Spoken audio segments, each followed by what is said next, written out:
السلام علیکم ورحمۃ اللہ۔ نبی کریم صلی اللہ علیہ وسلم کے بعد اس دنیا کے افضل ترین لوگ صحابہ کرام رضوان اللہ علیہم اجمعین تھے، جن کے ایمان کی گواہی خود قرآن نے دی، جن کی توصیف تقدیس خود نبی کریم صلی اللہ علیہ وسلم نے اپنی زبان مبارک سے ارشاد فرمائی، جن کے سجدوں کی گواہی خود قرآن مجید دیتا ہے، جن کے رکوع کی گواہی، جن کے نماز کی گواہی خود احادیث مبارکہ میں نبی کریم صلی اللہ علیہ وسلم کا ارشاد ہے کہ صحابہ ایمان کا معیار ہیں۔ صحابہ کو آئیڈیل قرار دیا گیا کہ جیسے صحابہ ایمان لائے ایسا ایمان جو ہے وہ لاؤ۔ نبی کریم صلی اللہ علیہ وسلم کے ذریعے ہمارے تک جو دین پہنچا اس کو پہنچانے والے صحابہ کرام ہیں۔ قرآن ہم تک صحابہ کرام رضوان اللہ علیہم اجمعین کے ذریعے پہنچا۔ اسی طرح احادیث شریفہ اور تمام کے تمام مسائل اگر بیچ سے صحابہ کرام رضوان اللہ علیہم اجمعین کو نکال دیا جائے تو سارے کے سارا دین جو ہے وہ محفوظ بالکل بھی نہیں رہتا۔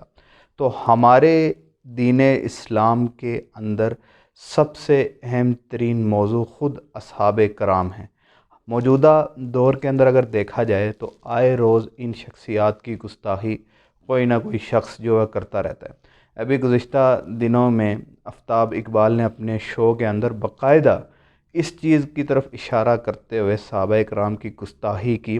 ایک تو ان کا جو شو ہے وہ مزاحیہ ہے، اس چیز سے تعلق رکھتا ہے، پھر اس سین کے اندر بھی صحابہ کرام کا مزاحیہ انداز میں اور طنز کے لہجے میں تذکرہ کرنا بھی ایمان کے خطرے کی گھنٹی ہے۔ پھر دوسری بات یہ ہے کہ یہ لوگ جو پروگرام کرتے ہیں، اسکرپٹ جو لکھتے ہیں، یہ پہلے سے ان کا طے شدہ ہوتا ہے، اس کی باقاعدہ یہ ریہرسل کرتے ہیں، یعنی کہ ایک طے شدہ چیز کے تحت صحابہ کرام کی گستاخی کی جائے اور پھر ہمارے ملک جو ہے بھی اسلامی جمہوریہ پاکستان، ان لوگوں کو اگر قانون کے شکنجے میں لا کر نہ پوچھا جائے تو آئے روز لوگ جو ہے وہ اس کی جرت کرتے رہیں گے۔